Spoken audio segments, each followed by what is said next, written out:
So this is our second lesson on ancient and medieval trade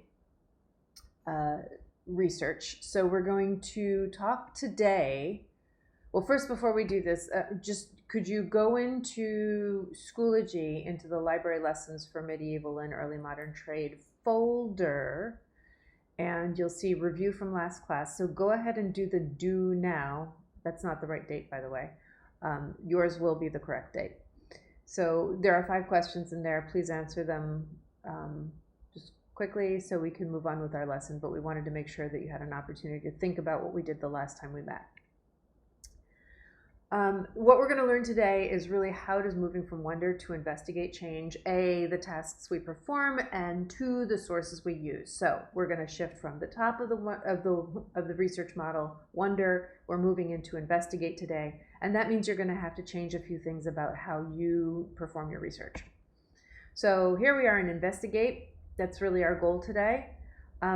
We can no longer use reference. Like, we're literally closing that chapter of our research, we're putting it behind us, and we're done with that. So we should, in theory, be done with our first source. If you haven't finished note taking, you're going to take a little bit of time at the beginning of class to finish that up, because ultimately you need to have a research question before starting this next phase of research, investigate. So for investigate, we're going to dig deeper. If you remember the other day, we looked at 22 Google results, and some of you said, oh my gosh, I've never looked at that many results. I usually check something from the first 3. Well, now we're going to have to not only look all the way down to 22, but we might even go to later pages in Google results. You can go to page 2, you can go to 3. Sometimes I like to start at 7 and see how that looks. So what you do while you research is also different. So now we're going to look for many perspectives or points of view. We're going to use the collected keywords as search words. So all those 10, remember we talked about 5W10, the 5 W's, and then find 10 keywords. Those keywords now become part of your search strategy. That's what you're going to use to do your searching.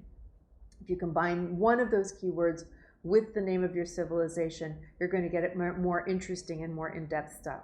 We're going to analyze and evaluate our sources really carefully. This is where the annotation really comes to life. And then you're going to document your research in a works cited list or a bibliography. In this case, it's an annotated bibliography.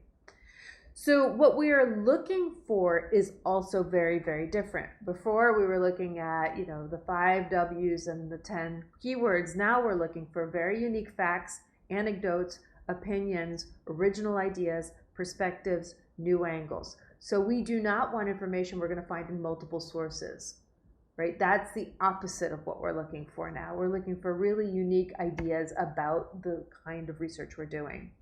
And where we're going to find them is in magazines and newspapers and books and journals and primary sources. So when we say journals, just for the record, when we say journals, we mean academic journals, and you're going to see that. Sometimes it's called peer-reviewed. Academic journals is what we're looking for. And of course, websites, right? We talked about websites. So before we jump into the databases, because we are going to spend a little bit of time on that, I just want you to go back to this list that we had, the activity for evaluating resources, the last time we met. And I have a new handout for you today. It's only 3 sources, but I want you to think about how you would choose differently now that you are in the investigate stage of your research model. So what sources would you choose from that same list? How would it change your entries into this document? So you've had some practice with the document. So go ahead and do that, and then submit that to your teacher. One of the things that came up with the first class that we did this with on Thursday was the student said, this takes so much longer. And we asked, why is it taking longer? And she said, well, because you really have to read the articles to find out if it is unique facts or perspectives or unique angles or an opinions or something that's truly original or different from everything else. So you have to read in a lot more depth. That is part of it. One strategy that can help you find sources easily is to use databases. So we have a lot of our library databases right here in Schoology. These are two databases that I'm going to talk about today. So we're going to start with Gale in Context. And Gale in Context is probably the easier of the two. The first thing you should do on the top right, sign in with Google, and then you're going to enter your search. And you can try one of the keywords from Wondering in combination with your civilization name. And remember that the spellings can vary. We saw a number of examples of this. Like, for example, the Song Dynasty is also called the Sung Dynasty. And this happens a lot when they're translating into English, into our alphabet, that there are many different ways that the crossover happens. So in this case, I'm sticking with my original example of Cortez and the Aztec Empire. And what I want to point out to you is that you have this showing results for section of your results page. And this is a really important thing. So I think of this as a menu. And so when you're wondering, you were kind of looking for the appetizers, so that's reference and biographies. But now what we're looking for is different. We're not doing this. Now watch what happens. I'm going to do that again. So when we were wondering, look on the bottom left, we were looking at reference and biography. So that's the appetizer portion of our menu. But now we're actually moving into the main course, the investigate phase of research. And now we're going to be looking for magazines, academic journals, primary sources, audio, and to a lesser extent, news. News is very often like a museum exhibit that's showing some archaeological finds or something to that effect. So I think of this more as the entrees. We're looking for the more substantive stuff, the stuff that is more unique, that has those unique perspectives and so forth. Once you find a source, you'll notice that it features 3, but then if you look next to where it says magazines, there's a 44.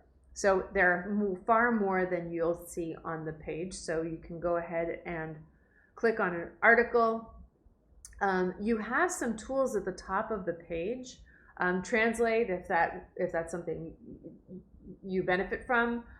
You can listen, and you also have more like this over on the right, which is really helpful. And you have export to Google Drive, so that Google sign right there will send the article straight to your Google Drive account, so long as you've signed in. And at the top, notice that it's further up. The top is where you'll see the Cite button. I just want you to show you a little bit about how this works. So you can change the font, you can change the background, you can change the spacing of the font, you can do a lot of those things. So click set and it does that. The other thing you can do is have it narrated to you. So in this case, I'm having it narrated, and then I'm having basically enhanced text visibility on. So I'm going to change those settings. I'm going to make it go a little bit slower. I'm going to change the colors of how it appears. You can kind of change the settings as you go. And then I don't have my computer reading the audio, but maybe it will read it. Walls that crossed borders, Vita Americana. So remember I said to do it slow. Or Melanson in her native Nahuatl is one of the most fraught figures in Mexican history. So you can see that what it's doing is it will facilitate your reading experience. There's the illustration I wanted. It creates that orange folder for you. If you open the folder, your document will be there. And if for any reason it's in some kind of bizarre format, just open with Google Docs. And then it'll send it to Drive. So that's kind of what your article looks like. And at the bottom, there's a citation. It's pretty cool. So Gale is probably more high school friendly than EBSCO Host, I'll say that. I do want to put that out there, but not every student found the source that was really going to meet their needs in Gale. So for those of you who are not finding what you're looking for in Gale, there is EBSCO Host. And EBSCO Host is basically, we have over 90 databases in our search results in EBSCO. So it's again in the sidebar of Schoology. The first thing you should do is absolutely click on Continue Personalized. You really want to do that because that will store your searches It will store the materials you look at, and and you can actually set up folders for every project you have and store your materials there so you can get back to them easily, because your link won't work. If you just take the link from the top of the page, it will not work. All right, so first continue personalized, then accept, because that's going to clear up the upper part of your screen. And then what I'm actually going to recommend is that you do an advanced search, because that gives you 3 fields, and you can start to enter your search terms one at a time. And what it's going to do, those ands combine your search term into your search results. You'll notice that at the top I have parenthetically combined either Aztec or Montezuma, and I've capitalized the or and I have parentheses around it. That's because I'm trying to tell the computer, don't confuse my ors and my ands. Those are computer commands, so you want to make sure it's just like orders of operations with plus signs, minus signs, division signs, and multiplication symbols in math. It's the same principle. So or has to be separated from the ands, and you use parentheses to do that. You'll also note that at the bottom, my search term ends in a asterisk.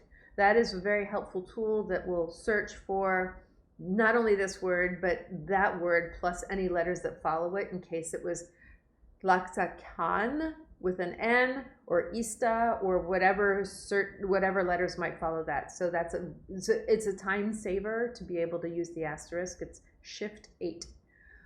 The other thing we've done here is we're looking for Aztec or Montezuma in the title of our document. So that's a search strategy that was working for a lot of students, and I was showing students how to do this with the Period 2 class on Thursday, and that was really helpful for those kids, and we were able to find some great articles.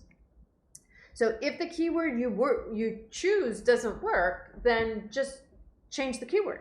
But really only one keyword per field, unless you're going to do something like I did with Aztec and I don't even remember what I had. What was it? Aztec or Montezuma, that you want in the title, and they're parenthetically separated with a capitalized or in between. So then you're going to use the filters, because what we're looking at are a lot of ebooks, and I love the ebooks. They're great, but they are a little bit complex to navigate when you're first getting started. This is not a great way to start in EBSCO if you can avoid it. A couple of students did end up using a chapter in an ebook, but it's a little bit tricky to try to get to the part of the ebook that you want. So I think I'd rather have you try at least with academic journals or magazines. So just under source types over in the right, once you click on filters, you'll see that you have source types, and you're going to choose academic journals and magazines, and that should really help your results. And when you're looking at your results, don't click on the title. Your temptation is to click on the title. You have to go to where it says Access Options, and as often as it is available, choose PDF, because that gets you to the actual original magazine article as it was written in the magazine. So like this is a good example of a PDF, right? It's literally the way it was spread across the page, and obviously this is cut off because it's a screenshot.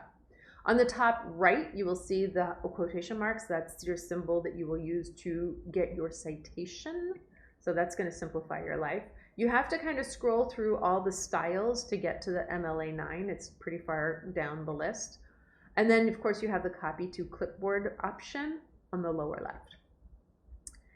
And then one of the things I do want to point out about EBSCO that I love is this dashboard, because you can make projects, so you can send all like marginally interesting articles over to your project on trade in medieval and what do we call it, and early modern trade. You can make a project for that, and you can dump a bunch of articles in there and then select from that one the one you want. It will also sort of track your searches, and you can also just quickly bookmark something by clicking on the bookmark on the right hand side, and then they'll all go into your saved articles. And that's really all I have to say for now. What we'd want you to do at this point is to really start diving into this. And what's going to happen, because the reason we did this in video is I'm in 2 classes today. So I'm going to be popping in and out from both, but I wanted to make sure that each teacher had the instruction. So go to it. I'll be around.